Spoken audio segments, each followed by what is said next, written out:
Live right now. What's up, everybody? Are you guys ready for it? Take it away, babe. Ladies and gentlemen, coming to you live in the middle of a heat wave, it's the Josh Macuga Show. Well done. Well done. Thank you. You guys, we're just flying by the seat of our pants right now. We're just kind of, I don't know, they just closed the pool in our building because people don't know how to social distance yet. People are still sitting by the pool tanning. I'm not really sure what is happening, to be honest with you. But I will say I'm very excited to have this fine young woman on the show. I really wanted to actually have her on the show in the apartment because she stays with us when she comes to Los Angeles. She's a very, very funny comedian. She is crushing it right now. If you don't follow her on Instagram, you should. Ladies and gentlemen, it's Heather McMahan. How the hell we doing, Josh? Heather, I'll tell you first of all. Okay, go ahead. I miss you. No. I'm excited to be here.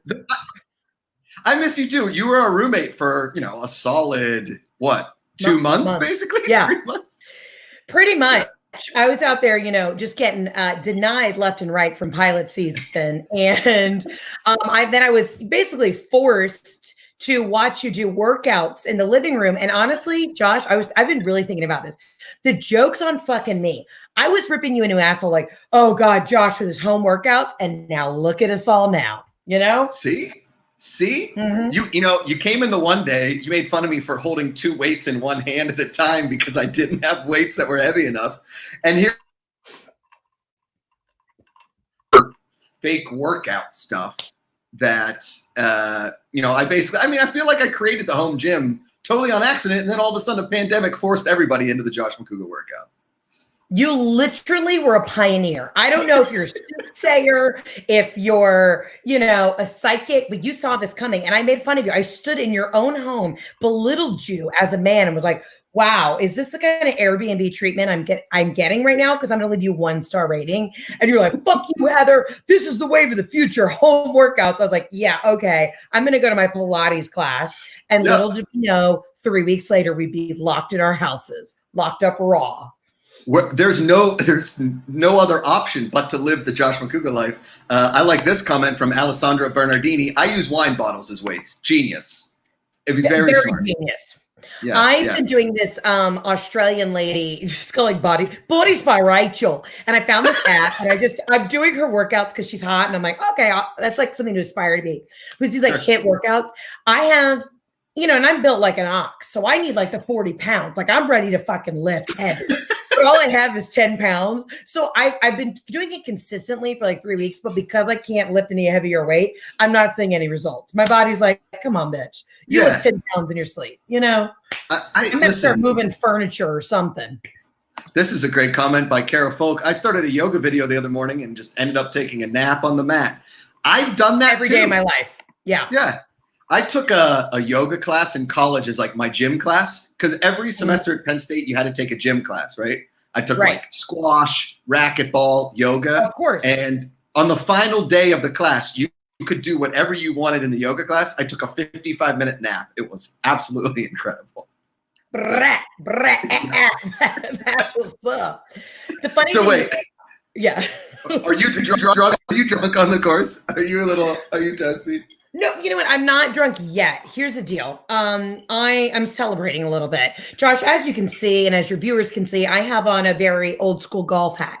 I was a golfer growing up, and our club actually is allowing people to play. Strict rules. They're only letting like one person tee off an hour, and you can't bring guests. So I literally played with my fiance, Jeff, today, and Jeff and I have never played golf together.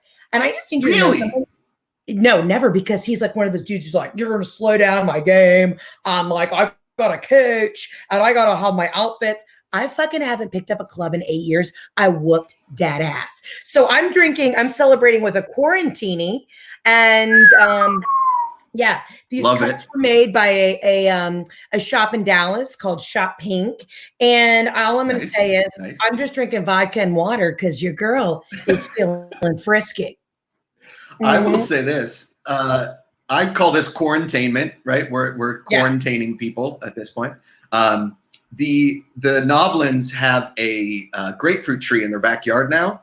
So during the pandemic, I've been going over there, picking grapefruits and making. I've drank so many Greyhounds, Heather. It's just vodka grapefruit at this place. It's like, it's all I have. It's all I have. But also with the vodka grapefruit, I don't know about you, but when I love citrus. I put citrus in everything. But sometimes with that grapefruit, you get that like that rind, almost that little fuzzy on the back of your teeth. If you've had like 10 of them, and you're like, I don't know if my teeth are rotting out, if I need to do a quick brush. But eventually, that grapefruit becomes so acidic that it just fucks you up. Well, I know you're a huge Delta Sky Lounge, entrepreneur, if you will. Okay. Yeah, Delta. My favorite thing is the Greyhound at the Delta Lounge in LAX because they give you the little canned Greyhounds, right? And I can put as much vodka as I want in there.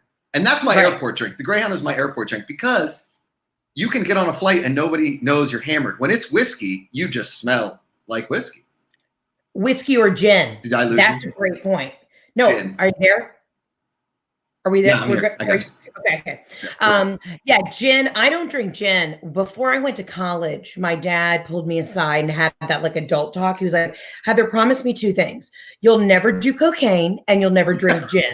And I was like, are they on the same level? He's like, you bet your ass. He's like, people who do cocaine won't shut the fuck up and everybody hates them. And then people who drink gin smell like gin. They smell like juniper for like 4 days. So I just always stayed away from gin and, cocaine. So that's my life story. You and I have enough energy. We don't need cocaine. No. We don't. Yeah. No. I took like a really high dose Adderall on study abroad once because I had to like stay up and do a project.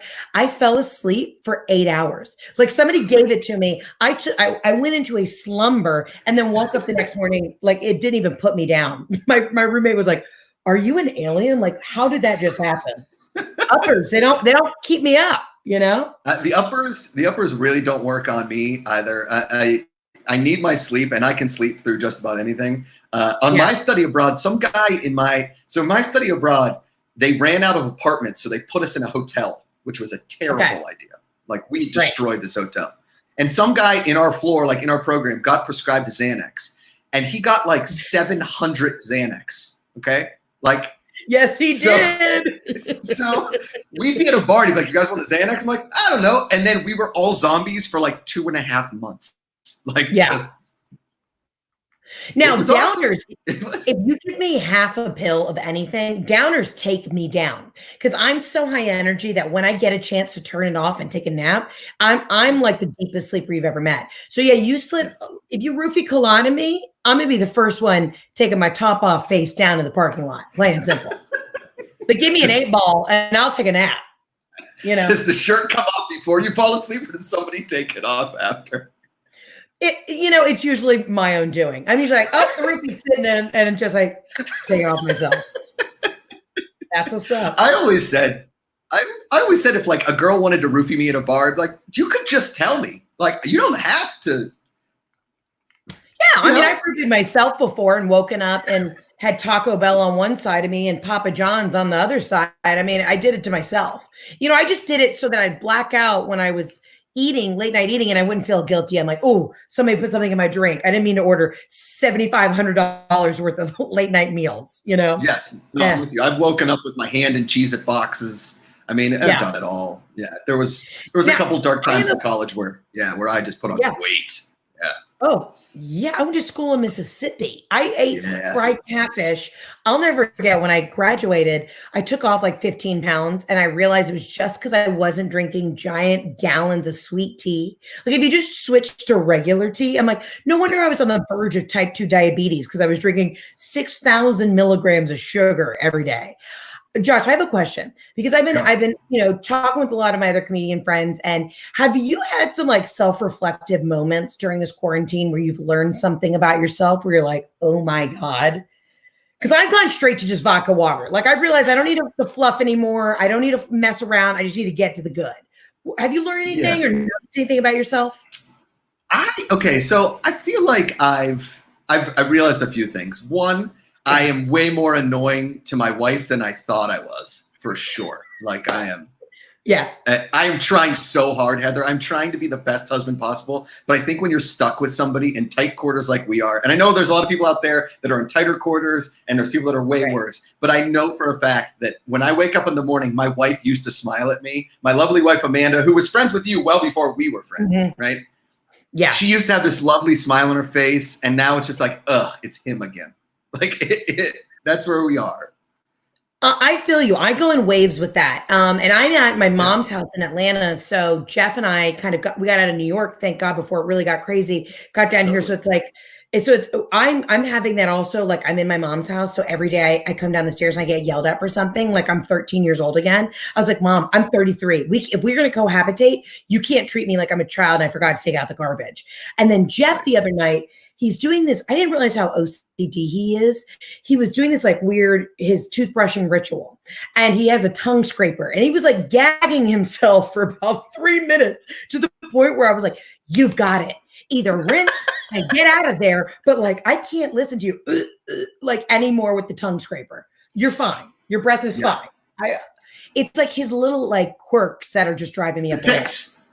Yeah. It's the ticks. And there's like, I'm trying my best, Heather, but at the end of the day, I'm still just an idiot man that has and we're, we love each other. I know we do, but there's definitely been days where like she's stayed in the bedroom and watched her show and I've stayed in the living room and watched mine. And then we've like eaten dinner and gone back to our like mutual declared upon sites in the place. Do you know what I'm saying? But I think that's healthy. It's really been a test for Jeff and I because most of our relationship, we've been together 10 years. For 9 out of the 10, it was long distance. Well, 8 out of the 10. Yeah. And then the last year that we've been living together in New York, I've been on tour or, been on the road. So we kind of had this, like, always had this little sexy thing where it's like, I'll be back in 2 weeks. Like we still enjoy each other. And now being locked up in my mom's house, it just, everything is about to set me off. I'm like, I need to go for a walk.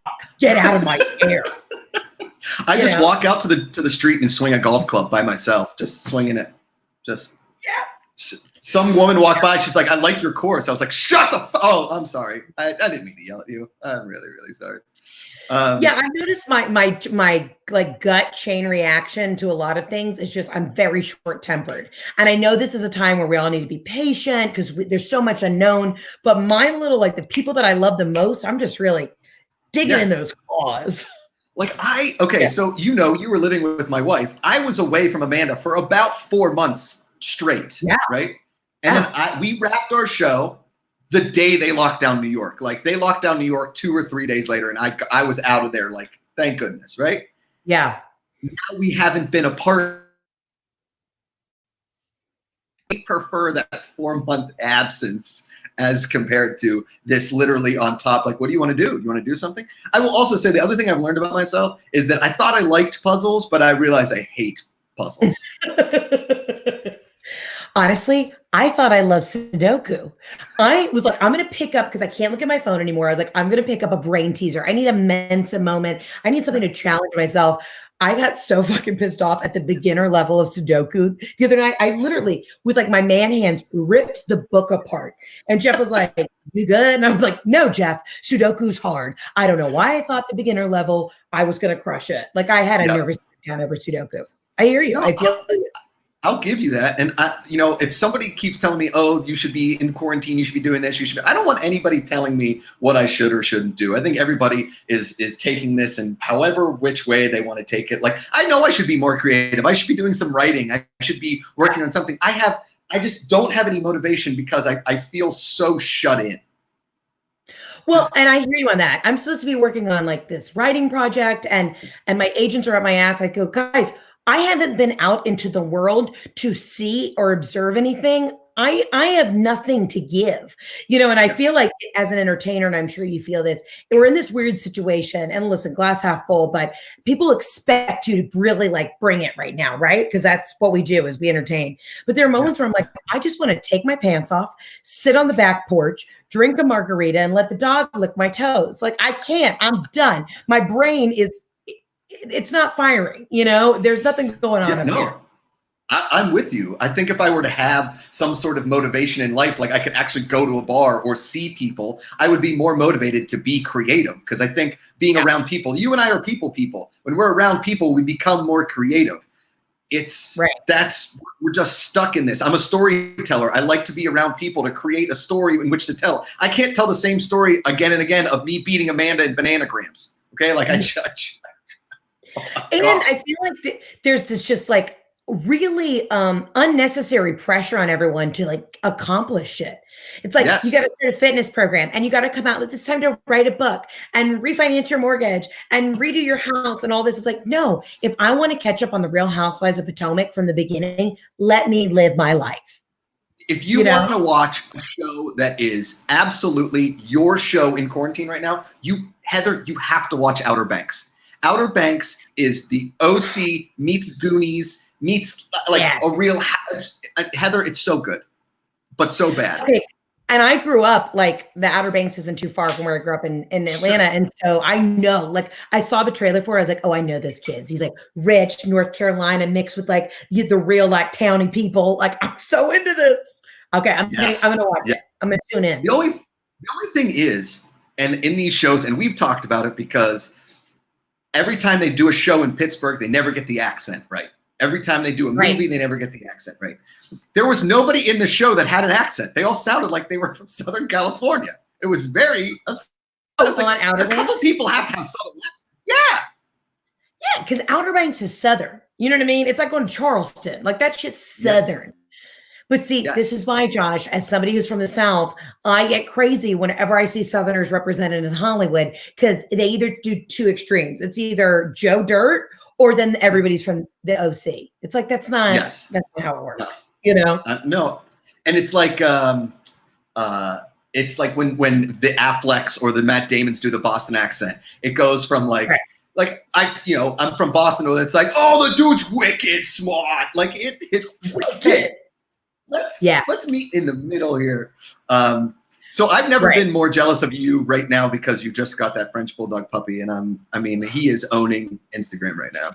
He really is. And I would bring him in, but here's the thing. He's at this point where he has two modes. It's either he's asleep or he's lit as hell. And right now he's downstairs in the kitchen, lit as hell. Like he's only 8 weeks, so he's teething. It's like, he bit my nipple the other day. It's just been really wild. So he maybe just been put down for a nap. Everyone's like, bring him on live. I'm like, no, because I don't know if it's going to be safe for anyone. Like you just need to see the photos of him sleeping and chasing the other dog. But honestly, I shout out to everybody who's a real parent right now. I'll tell you one thing quarantine's never made me want to do, have children. Because I see all my friends who have kids. I'm up all night doing puppy watch. I got to take the dog out at 4 a.m. Like he's a little guy. You know, I'm on these crazy hours right now. My friends who have like children, I'm like, I don't know how you do it. I don't know how anybody's doing this whole parenting thing while locked up. Amanda keeps trying to force a kid on me in this quarantine. I'm like, babe, listen, I love you, but I don't think this is the right time for us to try to be conceiving a child. Now, maybe in 9 months when the child is born, we'll be out of quarantine. But who knows? It could be the apocalypse and we're still stuck inside. The economy is shut down and we're living off each other. I don't know. Right. You're like, Amanda, I might need to eat your leg here. It might be survival of the fittest in like 3 months. So, yeah. If we're still like this in August, I'm going to lose it. If it's still like this by August, I'm out. I'm done. Can I be honest with you? I'm supposed to get married. You guys are supposed to come to my wedding in September in Italy. We have no idea what's going on. We don't know if Italy's going to let people, outsiders in. Like, we have no idea what's going to happen. And I'm kind of to the point where I'm like, okay, if we're already in this, we might as well just be locked up through December, like through Christmas, and then December 31st, restart. You know what I mean? And like 2021, it's like the purge and everyone just parties. Let's go. What else is there to celebrate this year? It's so funny. I'm a nerd in the sense that I like to do vision boards almost sarcastically, just to be like, all right, let's put what we really want to do on there.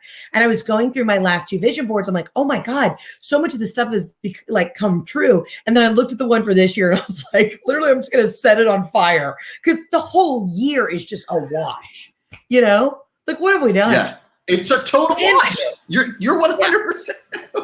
There's nothing to celebrate at this point. Like Mother's Day is coming up. Oh, great! I can just FaceTime my mom again. 3 weeks. Yeah. Yeah. Are you in your childhood bedroom right now? No, I literally am. Yes. But it's funny, my childhood bedroom, every time I come home, it's been repainted, redone. It's like living with Amanda Macuga. She has a new Yeah. throw pillow, a new sham. It's a whole new motif every time you come home. So, yeah. Is your I mean, mom, because yeah. your mom, she's huge on Instagram. I love that bit in your stand-up where you talk about your mom somebody seeing your mom and she's thinking that she's famous. Very, very funny bit. Yeah. Is because this whole thing, I mean, it's been about what, like 18 months that you maybe had 10,000 followers and now you're the biggest thing, that you're selling 3,000 seats at theaters across the country. Is your mom super proud? Is she freaked out? Like, what is the familial response? Thank you for the little humble brag there. It has been a wild ride. I'll tell you what, it's twofold. When my mom comes to the shows and she sees how many people are like invested and are fans, she's totally blown away and so proud. But then like when I'm trying to do work or like write, or if I'm like recording the podcast at home, my mom doesn't think that being an entertainer is a real job. So I get like no credit, no respect. She only respects me when I'm on stage. Outside of that, she's like, what are you doing? Oh, you need time for your podcast? I'm like, that's the only thing paying the bills right now, bitch. Okay. It's funny. It's just twofold. And the fame has definitely gone to her head. And she gets recognized out and about. She lights up. But it's really about her. Remember, she created this. It's not about me or the work that I put in for 15 years. So no, of course not. I'll let her have it. I think that my mom and dad are the same way. Like, unless I was on the cover of Entertainment Weekly with George Clooney as like, somehow his younger brother in some kind of a movie or son or whatever, I don't think they would even understand that this is real. Even though, I got the show on History, it's amazing and they're enjoying it. But I think like still at the end of the day, they're like, I mean, it's not ER. Yeah. Oh, nothing is ever good enough for my mom. She's like, okay, sure. All right. So you're doing shows. Well, when are you going to do Madison Square Garden? I'm like, that's on the vision board. We're probably 5 years out, 10 years out. Like, let me just do this, Yeah, it's so funny. It's just steps, baby steps. Yeah. I mean, listen, but the funny thing is I always said my mom is such a harsh critic. That's why I think I'll make it in this business, because there's no casting director, producer, head of a studio that could ever say anything to me to my face that my own mother hasn't said. So I'm literally prepared for the worst. Yeah. Like, a lot of people get into entertainment and the rejection is real. I mean, you get rejected all the time. When my brother asked me what it was like, maybe in like my second or third year of doing this, I was like, imagine you go on an interview every day, twice a day, and they tell you no every single time. My brother's like, I've been on 5 interviews. I got the job 4 out of the 5 times. It was like, exactly. That's how actual life works outside of entertainment. But literally everybody tells you no this entire time until one person says yes. And I feel like that, I don't know like what it was about you or when it exploded. Do you know like that one jumping off point? It was kind of like 2 years ago. My Instagram stories just took off. I did this thing called Britney 911 because I was one of the first people who was like the whistleblower on like, hey, are we ever going to acknowledge the fact that Britney is being trapped in her house in like Thousand Oaks? Like, are we going to have a conversation about this? And then that kind of went viral. And what I realized is I have always had a very strong female following, but the women who follow me were like, you've been saying everything that we've felt, and you've been able to express it in a way that we've not necessarily like felt comfortable expressing. So I think that just kind of like this female group got behind me, and then they started sharing it with their husbands, and their husbands were like, oh, I agree with what she's saying. It just kind of took off like that. So it's literally, I owe everything to the women in my life and the women who come to my shows, and now their husbands are on board, and it's great. I get these like straight dudes I went to college with who are like, Heather, love the shit. You like, love your stuff. And I'm like, yes. What's Chad? Or like some guy named like Dylan, who is a cigette, is into you. You're like, I made it, That's what it's all about. You have some very funny stories of like, being at live shows and men coming up to you and being like, I didn't think women could be funny. Can you tell me some awesome horror stories of situations like that? I mean, I've had people that I knew, like one of Jeff's golfing buddies, and I don't think, like, as the words were coming out of his mouth, I just wanted to stop him. But he was like, Heather, I got to be honest. Like, Jeff told me you were a comedian. And I was like, I don't know how funny women can be, but that was awesome. And I just looked at him. I'm like, Patrick, was that a compliment? I can't tell. And his wife is just mortified. She's like, shut the fuck up. Do not ruin this for me right now.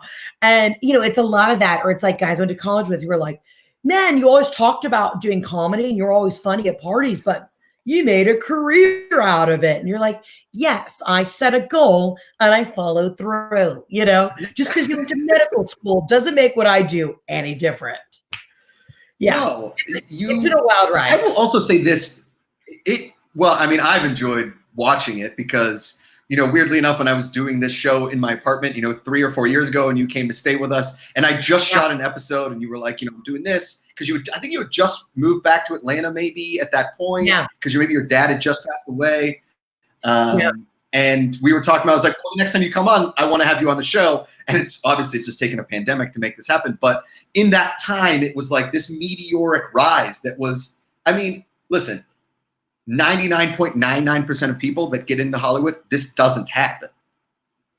Right? Yeah, and I it's all wild to me. But I also, Josh, am in the sense that it could all end tomorrow. Literally, we're in a pandemic. I'm supposed to be on tour right now for the third leg of my tour, where I was going to be playing New York, Chicago, Boston, LA, all these big cities. So I'm in this weird space. It's as an entertainer, how do we adjust to what's going on? Right. I've been in the business for so long in the sense that I've been doing comedy and been auditioning and voiceovers and doing that grind for so long. So when people are like, hey, it's popping off, it feels like, okay, I put in my time. So I'm just grateful that people tune in and they're on board, honestly. You know how it is. It's like, you just shot this incredible show and we were talking about this on your couch after you forced me to watch you work out. You were like, we audition for shit. And you just hear no. Yeah. Actually, you don't ever hear no. Actually, that's the side note. Because Jeff, he's in real estate. He's like, Heather, they should at least call you back and tell you what they didn't like. You just never hear anything. So that's when you didn't. Never. Yeah. The hardest part for me is, okay, you go to an audition, right? And you get a call back. And okay, so they like the callback. Then you go to, they put you in a test, and it's you and 4 dudes that either look exactly like you or look nothing like you. So it's you, a black dude, an Asian dude, and a Persian guy. There's no, you know what I mean? Yeah. You have no idea if it was your performance or if it was your look or anything in between. And you they're going to put you on hold, and then you never hear from them. And you don't know why. You are literally flying blind this entire time. You are blind Sully, just flying right into a pack of seagulls. And I feel like, in other lines of work, okay, so you go on all these interviews, and maybe you have a, somebody who's helping you, look for these jobs. You at least get some feedback. Or they're like, hey, we didn't think you were qualified, or, you didn't answer this question right, or whatever. You get nothing. I'll never forget when I was heavy into the commercial audition space, because, they love funny comedians for commercials. I went for this audition for a Verizon commercial. I walked in, I was the only woman in there who wasn't Asian. And I was like, am I at the right place? Now, this is we're for sure going to need you to speak fluent Japanese for this, but we wanted just to see you because we know you have good timing. But they're definitely going to pick somebody of Asian descent. So, and I'm like, I just drove across from East Hollywood to Culver City on a Friday at 5. You got to be kidding me. Yes. Yeah. It's okay. I one time told my agent, I was like, if you get a 4:30 p.m. audition in Santa Monica, I'm just not going to go. I just hope that you know that. Just so that's in your bank. And she's like, that should not be your attitude. And I was like, well, it is. So I'm sorry. So, don't call me Cheryl. Yeah. Hey, Cheryl is my baby name. Don't you insult it. It was Barbara. Barb and Cheryl are my 2 faves. Barb and Cheryl. Yes. Can I be honest with you? I think it's really great. And I've always had this joke in my stand-up for years about Karens. And then I saw this thing on Twitter that apparently white women named Karen are coming, they're up in arms. They're saying that it's a racist term. And I'm like, no. You bitching about that Karen's a racist term is the most Karen thing I've ever heard in my entire life. I love the Karen thing. Karen in accounts receivable, just livid about the fact that her, exactly. Mm-hmm. What is, I guess, the question is you're writing this show, you've told me all about it. What is, besides playing Madison Square Garden or something like that, what is that ultimate goal? is there an ultimate goal, or do you just keep climbing? Is there just you never settle? Well, the interesting thing is, it's like, the goal is, to me, I idolized Joan Rivers. Like, she was the end all be all for me. And I was lucky enough to meet her a couple times, and she gave me a couple words of wisdom. It's really to have longevity, because this shit could go up and then it could come crashing down. I just want to work. It's like you've worked your whole life to set something up, and then to have longevity in your career. I mean, obviously I want to have my own TV show that's written about my life, and I just want to entertain. So however, if we got to ride this way for a little while and let it easily, just steady climb, I'm down for that. I just want to work, truly, because as an actor, for the longest time, you're not working. So I can't complain. When I'm busy, I'm like, I feel alive. Yeah, I was watching her documentary. First of all, basically what people don't realize is that The Marvelous Mrs. Maisel is Joan Rivers' life for the most part. Yeah. And she was talking about live gigs and showing her calendar, and all while she's doing it, you see her apartment and it looks like Louis XIII's drawing room at Versailles, right? Like, it's absolutely insane. And it like occurred to me that Joan Rivers had that personality. She was just herself, and all she wanted to do was work hard. And I think that, like, comedians by nature, a lot of comedians that I know are very lazy people, right? And it takes the hardworking ones that don't complain about stage time, because they're actually getting up and they're actually doing it. They're actually writing and they're hustling and they're doing everything under the sun, that are the ones that make it and actually enjoy the work. They're not the ones that complain. It's the ones that want to work and see the work and then do the work. Yeah.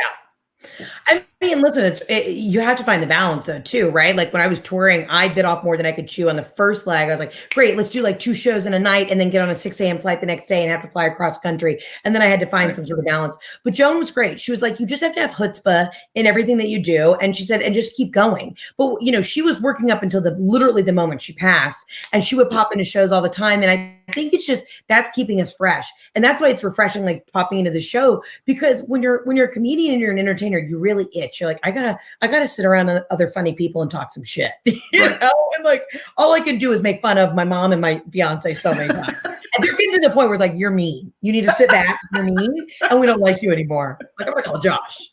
Oh God. I can't. When somebody tells me, oh, they've got a funny friend, but that friend can't bust balls, I can't be friend. I don't think that's funny. If you can't hang, you can't hang. Well, and my growing up in my house, we were all like alphas in the sense that literally everyone had the driest sense of humor. I'm the goofiest one out of the whole crew. If you didn't come to the dinner table every night with your A game, your top material, like I'm talking a Comedy Central roast every night, you didn't make it. So it's very intimidating for other people to come in and they're like, oh my God, you guys are, you shall actually say this shit to each other. I'm like, oh yeah, this is us being kind. This is a Tuesday, That's it. No, I love that. But that's Italian too, because your mom's Italian. So it's a survival of the fittest kind of situation. Is you better come in swinging, Oh, truly. And I feel like, eventually when I do become a parent, I think I'm going to have to be the tough love mom, like I noticed that a little bit with training this puppy. Like, Jeff thinks he's a fun dad. I'm like, no, I'm going to be the tough mom roasting everybody. So that way my kids can like make it out in the world. Because Jeff apparently is a softie and can't handle anything. I will say it kind of goes back to too, is what you were kind of saying on Instagram, is you're so honestly yourself, right? You are so out there. And I think that everybody in the world right now, one is so PC and it's very frustrating. And two is so scared to actually show themselves. Like, I think that's, since the beginning, I've just been me. I haven't tried to be anybody else. Like, if you don't like it, I'm sorry, that's me. But I'm also like, I'm not going to be abrasive and come at you or something like that. But that's just who I am. That's what it is. Like, people that worry so much about what the caption's going to say on their Instagram post, like, Well, and that's the thing, like when I was auditioning for all this stuff, everything I auditioned for, I was never right for. So then when Instagram stories kind of like took off, I was like, I'm just going to authentically be myself because that's all I got, Right. Hollywood doesn't know where to put me. And I just started saying what was on the top of my mind. And then it just, people related to it. It's people just want to feel like they're all in this together. And I mean, we're definitely all in this fucking quarantine together. One of the ain't letting us out. Also, can I tell you, Josh, I got a little bit on the dark web with conspiracy theories, and some of these people on the conspiracy theory like platforms are so nuts, and I'm here for it. I love it. Yes. Oh, me too. There's some kind of white hat, black hat conspiracy that also the Clintons started this. It's awesome. The dark web is fantastic. Oh, and yeah, also somebody reached out to me yesterday on Instagram that was their dark web profile name was like, I can get you a blue check on Instagram. I was like, I'm good. I don't think I want to use you. I'll be honest. Yeah, I'm getting a mixture. I'm getting like forwarded these emails from like my mom's tennis group, and it's like Bill and Melinda Gates. They have the vaccine, but they said this 3 years ago. How much is this vaccine going to cost? They started this shit. I'm like, Mom, you got to literally. It's a Karen who's sending this. I'm like, you got to quit playing tennis with this woman. You got to stop. Yes. The government is going to be checking your emails here in a hot second because this shit's crazy. Oh, my mom has been telling me that her golf group email has been on fire. I'm like, can I be on that email chain? Can you BCC me? Because these Pittsburgh housewives, I really need to know what's up top in these threads. Really do. Oh, yeah. I mean, I just realized I was like, Mom, you got to get a hobby because this is toxic. This is literally your inbox is toxic. But I'm like, they must be on the pills that we wanted to do in college because this shit's loopy. Well, I think that they did lewds and we never got a chance to do lewds. Right? That's a great point. Yeah. We never got to do lewds, Josh. We never got to do lewds. That's going to be on my gravestone. We never got to do lewds. It's bullshit. All right. So your podcast is called Absolutely Not, which I love. And I love your opinions on things. Because like you just said, you tell it like it is. So I wrote down some things. And basically, I'm just going to ask you, is this you can absolutely or absolutely not? Okay. And we can go ahead and discuss. And then we're going to do some rapid fire questions and get out of here. Heather McMahan, just a legend. You're the best. I will say this: nobody's been on the show yet in a straw hat, and it makes me realize that I should have had way more straw hats on this show. Really and truly. You always show up dressed to the nines, and I thought the least I could do is come to you in an authentic Southern mood, which is a la this. Yes. Yeah. I am my father's son. My dad was always very passionate about showing up well-dressed, dress for the part that you want. My little dry cleaner down the street, one time I turned in all my pants for dry cleaning and she goes, "Are you a clown?" And I was like, no. You're like, yes, actually I am. My entire family thinks that's what I'm doing, clowning. Yeah. Clowning. Which leads us perfectly into absolutely or absolutely not. Clowns / the circus. Like the circus. Absolutely not. Now, I'm a big Cirque du Soleil fan, okay? I like the bending of the bodies. I like the aerial moments. But old school circusing, absolutely not. Get out of here. Mistreatment of animals and weird carnies. Not into it. I kind of agree. How about guys that yell at the TV at a bar during sports games when nobody else is really yelling at the TV? Okay, that's also an absolutely not because that's what I live with. My fiance, Jeff, is so passive aggressive and aggressive at the same time when it comes to sports. I finally told him, I was like, he's a Penn State fan. I said, Jeff, you're not the coach. These kids are 18 years old. No one's asking you your opinion. So just sit down and shut up. See, it's taken me a long time to not be that guy. But over the last maybe 4 or 5 years, I've not been that guy. And it's kind of a freeing experience. Really is. Right. I think the older I get, the less I care about sports. Right. And then I care again. And then when we lose, I'm like, why did I care? So it really is. I don't know. Anyway. All right. It's an emotional roller coaster of maturity. It really is. Really is. Yeah. How about people riding bicycles in cycling clothes? What do you think about the cycling clothes? You know what? Absolutely yes. And I'll tell you why. Just as we were saying, we show up dressed for the part. They're in their mind Tour de Francing, if you will. So I say go for it. I'm not going to show up to a golf course, a tennis court, even a bowling alley, not dressed to the nines. Wear your cycling uniform, hit it. Lance Armstrong. How about singing passionate, slow songs at karaoke? If you've got a great voice, absolutely yes. But if you're going to drag out like a Celine Dion, Whitney Houston moment and your vocals aren't warmed up, that's an absolutely not because we don't need to give those divas deserve the justice that, they deserve. Yeah, I'm with you.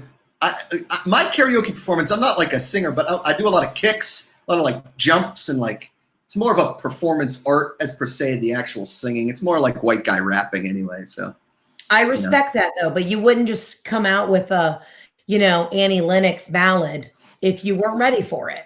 No, but if Annie Lennox Walking on Broken Glass wants to go a little bit, I mean, let's tempo. Let's get it on. How about beekeeping as a hobby? Beekeeping as a hobby. Oh, absolutely yes. And I'll tell you why. I'm 99% sure my dead father comes back in the form of a yellow jacket or a bumblebee. So I've thought about taking up beekeeping just so I could really keep him and all of his friends around me. But then, you have that one asshole who's like, I'm allergic. I'm like, nobody cares. No, I'm into beekeeping. Absolutely yes. Okay. Dead As somebody who's very allergic to a lot of things, that one cut me deep a little bit, Heather, but I get it because I've been that guy. Sometimes we go to dinner and I won't say it. And Amanda or my mom will be like, are there nuts in anything? I was like, God damn it. Can't we get through one fucking meal without us pointing out my allergies? Right. Anyway, what about owning exotic pets? Ooh, you know what? After Joe Exotic, absolutely not. Okay. I think we're all going extinct. Listen, I feel like a caged animal in this quarantine. So I'm going to say somebody needs to let me out of my cage. So absolutely not to owning exotic pets. Absolutely not to exotic. It's shocking to me that we can't find a French Bulldog puppy for less money than a tiger, based solely on the Tiger King. Yeah. I was like, Jeff, I could have been having my dream fantasy of having the baby cubs for years now. I didn't realize it was so cheap to own a fucking lion. Christ. I mean, my God. How about flip-flops and jeans? This has been a very contentious situation with my wife and I because she hates flip-flops and jeans, and I really actually like it. Well, absolutely not, Josh. I'm with Amanda on that one. I also don't believe that you should ever wear flip-flops or an open-toed shoe as a grown-ass man in the airport or on an airplane. Women, it's different. If it's tasteful, it's fine. But no, absolutely not. Get a Sperry, a boat shoe or something. I don't want to see your weird-ass feet. Fuck. All right. I think you might be like the final decision maker on this whole thing. How about small portions at fancy restaurants? This is a big one for me. Never trusted a tapas bar. Okay. Don't ever take me to a tapas where we got to share plates. I don't even like personal pizzas because to me, every pizza is personal. So I like large quantities. I'm American, baby. Yeah. There's nothing quite like Maggiano's Italian, Little Italy, where you get a meal and they give you one to go. Like that is just America right there. Yeah, you got to get your fourth meal. Absolutely, to large portions. Agreed. How about people that feed squirrels in the park? No, absolutely not. Because I live in New York and the squirrels are little terrorists all around my damn building. And it's a problem. And they're biting children and they're biting elderly people. Absolutely not. Don't feed the squirrels. Okay. See, you're part of the problem. Thank you for backing me up on that because I used to yell at people at Penn State for feeding squirrels. And a girl got in my face like, I can do what I want. And I was like, these squirrels are attacking people. And I hate this situation. Thank you for backing me up on this one, Heather. I feel like the revolution of don't feed the squirrels needs to be started. Don't feed the squirrels because squirrels get attitudes. Some other animals need the feeding, but squirrels are a little too sassy. I don't trust them. I'm with you. How about just New York City in general? Just New York City. Absolutely yes. And I'll tell you why. I may not live there forever. It's a good city, but it is, they're going through a lot right now, but absolutely yes to the old school New York. When I lived there in my early 20s, when I had the energy to do things, but absolutely not to now. I'm too tired. Everything's exhausting in New York to get your groceries. As I've gotten older, I just realized I need to be able to get in my car and have somebody put it in the back of my trunk. You know what I mean? I'm 100% with you. There wasn't any part of living in New York that I liked. I liked being in the city. I loved being there, but the actual process of living there, like you said, getting groceries, walking by, baking outside, getting dripped on by weird air conditioning units. The city is not meant for that many people. Yeah, I agree. It's a lot. It's a lot of being on top of each other. So I like to get out. All right. Last one. The price of chips and guac. Absolutely not. It's kind of outrageous. I didn't know I needed $45 to get a salsa trio and some guac. Absolutely not. When all of a sudden did chips and guac become like $17? I don't know. Call Trump. Okay. He was supposed to make America great again. And I'll tell you what, I can't afford it. You know, when like people go to rallies or like college game day and they hold up signs, like sign is don't feed the squirrels and stop charging me $17 for guacamole. Okay. Like it's ridiculous. Done. I'm doing that as soon as they allow us to show up to game day. Thank you, Heather. Thank you very much. Absolutely not. You do your podcast every week, right? Or twice a week? How often are you doing that? Yeah, it drops every Wednesday. It's on Dear Media, but you can find it on Spotify, Apple iTunes, all that. And it's just the Absolutely Not podcast. You're like I said, your opinions are fantastic. Oh, wait. Danish822 just said, jeans and flip-flops is hot. So okay, Danish. Well, Danish could be very, European. And they got a whole nother sense of style over there. So I'm not going to fight with the European right now. I will say this. When I was in Italy, I stuck out so bad as a sore thumb. It was just like jeans and a t-shirt every day with like Nike running shoes. The Italians are in like they're like lace up leather wrestling shoes with like a fur coat. Yeah. Everything's Puma. I'm like, my foot is too fat for Puma. It's like a block of cheddar. It's too wide. Yeah, I hear you. Do you have to get wide shoes? Do you get special shoes? No, but can I be honest with you? The one nice thing about being like a quote unquote celebrity is you get free shit all the time. Everyone has sent me sneakers and nothing fits. Like these brands will send me shit and I'm like, I need a wide. And they're like, oh, like Nike is like, we don't do wide. I'm like, then don't bother. It's like everyone's like, I'll take the free shit. I'm like, yeah, but if they don't ever make it in your size, it's depressing. Yeah. If we could just jam your foot into this salami wrap, we're just gonna wrap it and shove it in there. I always said when I was in Italy, I couldn't afford to live there because I can't look like that every day. Like they're just always so and they don't dressed up. Nothing. There's a famous store called Brunello, just Brunello Cucino or something. And Jeff and I went in there, and Jeff's Italian, but he's like an American Italian, like 6'3", like big dude. And we went in there and they laughed us out of the store. Jeff was like, wanted to buy a cashmere sweater. And they're like, yeah, you need to go home. You're so big. Why? So I'm very triggered every time I go to Italy. Heidi Darling says men in sandals not hot.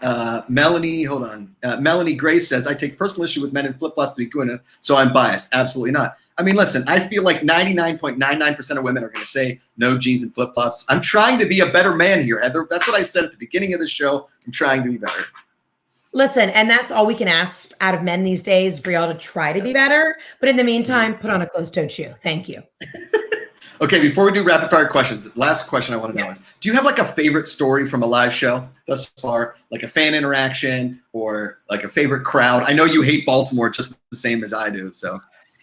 Well, the best thing was right before my Tampa show, somebody shit their pants and disappeared. They just shit their pants, left them in the bathroom and disappeared. Nobody saw them leave. Nobody knew who it was. It was like a really nice pair of designer jeans and nice underwear, and they just pooped their pants and left them. I don't know if the lady left in another pair of pants, if she bought a merch sweatshirt and tied it around her vagina, but that was the best. Everyone was like, we had to hold the show because they had to clean up the pooped pants. So my girls, they come to show up.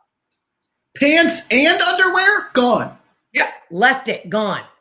And I don't sell like sweats on the merch table, so I don't know what she left in.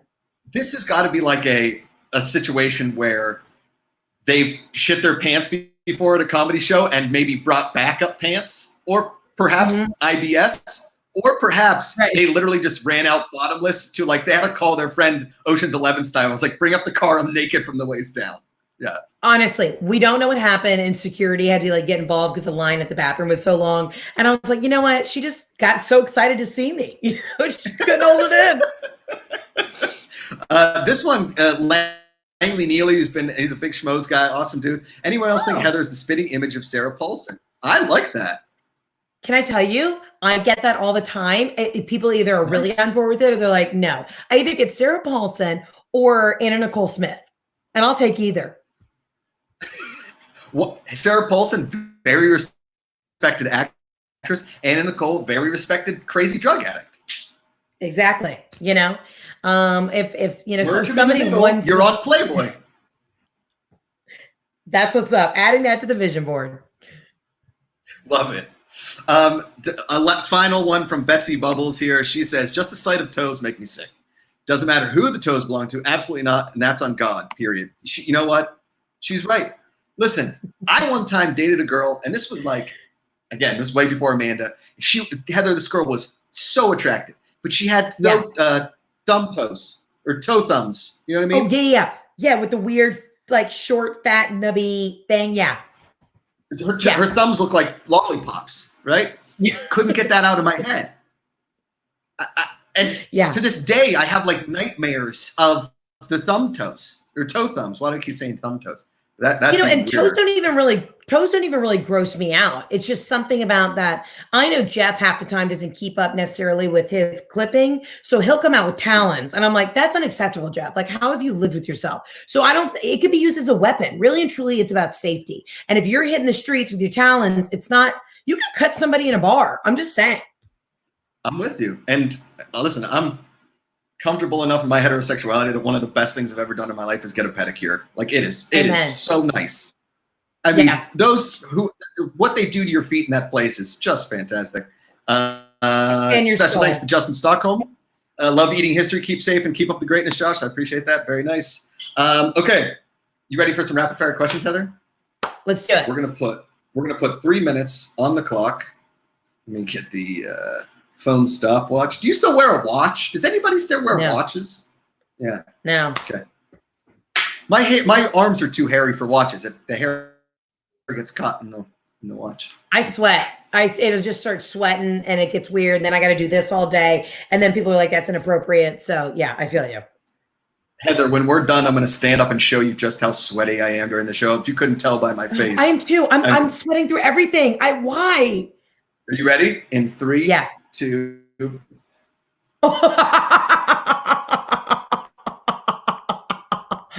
Okay, that's disgusting. That's what working out at home gets you. This is a workout, Heather. This is the conversation workout. All right, 3 minutes rapid fire question. Are you ready? Yeah, ready. Good. All right. Do you turn your phone on airplane mode when you go on the plane? Yes. Dr. Dre or Snoop Dogg? Ooh, Dre. You're stuck in a cave and you have to cut off your arm like James Franco in that movie. Do you cut it off or do you just die? No, I die. Fuck that. You see baby Hitler. I'm trying to survive. Kill baby Hitler? You kill baby Hitler. Ooh, baby Hitler. Is there no chance for reforming him? No? No. You got to kill him. Okay. Yeah, I kill him. Oh yeah, easy, done. He's the worst. Can you name all 50 state capitals? No, absolutely not. No, I can't. I'm not even going to try to. Do you listen to music that isn't popular? Like, indie music? Yes. Something like that? Can I tell you? I think because I do podcasts and I talk all day, I love like smooth jazz. I never thought I'd be that person, but all my Spotify lists are like dinner jazz, chill jazz, vibe jazz. Like I listen to jazz all the time. Yeah. Are you taking a lot of edibles at the time too? Jazz and weed? No, I just need something. It's more of like, like I'll do a vodka on the rocks and I turn some jazz. I just need something where I don't hear any lyrics or anybody talking because I never shut the fuck up. Okay. Andre, no. If you had an app, what would you call it? Oh, you look good, girl. You going out in that? That would be the name of the app. And you would just like look, you'd like take a photo and then everybody would vote and like build you up before you went out of how good you look. Gotcha. Love it. Dirty Dancing or Footloose? Ooh, Dirty Dancing. Do you still own CDs? Yes, I do. Nice. If your best friend married your ex-husband, would you go to the wedding? No, because he would be dead. That would never happen. Because I always said I wouldn't divorce Jeff. I'd murder him. Should a guy wear a cowboy hat ever? Yes, sexy. These hats, all hats are on board. You can wear like a weird fedora. I love all hats. Interesting. Are you a cuddler? Yes, but I run hot, so we could cuddle, and then I need you to get off me. Have you ever had sex with somebody you're not attracted to? Yeah, it's called college. When I look back, I'm like, ooh. Yes, for sure. Have you ever punched anyone in the face? No, I have gotten in a physical altercation with my sister. But no, I've never punched anyone in the face. Gotcha. What do you want on your gravestone? 1 minute. It's going to say, here lies Heather McMahan, a bitch who stayed in her lane. I'm all about just stay in your lane, do what you're good at, and just keep riding. Keep riding. McDonald's or Wendy's? Wendy's. Do you know how to tie a bow tie? Yes, I do. I'm Southern. Yeah, there you go. Do you make your bed every day? No. How often do you clean your car? Like once every 6 months, and it's like a crime scene. Biggest celebrity crush? Oh, Khal Drago. So Jason Momoa from Game of Thrones. And I was on a flight with him once, and he was like 6 seats in front of me. And I texted Jeff. I was like, "This is it. I'm going to jail. I'm about to rape him." And I didn't. I chickened out. That's a bummer. Yeah. What celeb would you want to speak at your funeral? Oh, well, if she could come back from the dead, Joan Rivers, but probably Conan O'Brien. I love that. Conan's the best. Or Tara Reid. Yeah, Tara Reid probably. I'd love Tara Reid to give my eulogy, honestly. That's good. I think yeah. Chicken or steak? Steak. Fish or chicken? Fish. Do you ever get caught by your parents having sex? They ever walk in on you? Yeah. Oh, yeah. I know that's happened. I mean, we've been banging it out while we've been at my mom's house now. She said, "Hey, you're about to fall through the ceiling." So we moved down to the bedroom downstairs. All right, we'll end on this one. Did OJ do it? Fuck yeah, he did. And that's what's up. Heather McMahan, you're the best. You're the best. Thanks for spending an hour with me. This was the best. Thank you for. You want to come say goodbye to Heather? Yeah, I can't hear. Oh, here. Take care. You don't have to. It's I love you, Amanda. I love you. I missed You're still you. live on there. Yeah, you can. Oh yeah. Wow, quarantine's really getting to me. Miss you. I miss you. I love you. Love you. Honestly, I'd be loving your company right about now. So I wish you could come stay again. I'm right there with you. As soon as we're let out of here, I will be in that guest bedroom. So fluff my pillows, bitch. Please bring Jeff and the dog. Yes. I will. I'll bring Rigatoni. He's crazy, but I'll bring him. Oh my God, he's so cute. It's the best. Heather, thanks so much for being on the show. Stay safe. Give Jeff your mom my love. Stay funny. I love you guys. Mwah. Ciao. I'm going to refresh my drink. Bye. Ciao, ciao, ciao, ciao. Ciao, ciao, ciao, ciao. That's it. Heather McMahan on the Josh Macuga Show. Thank you all for tuning in. An awesome crowd today on a Sunday. I hope you're all staying safe and sane and everything in between. Remember, it's a lot easier to love than hate, and go spread the word of positivity. Thank you all for tuning in. I'm going to do that awkward thing where I just stare at the camera as I end the broadcast. It's going unlive now.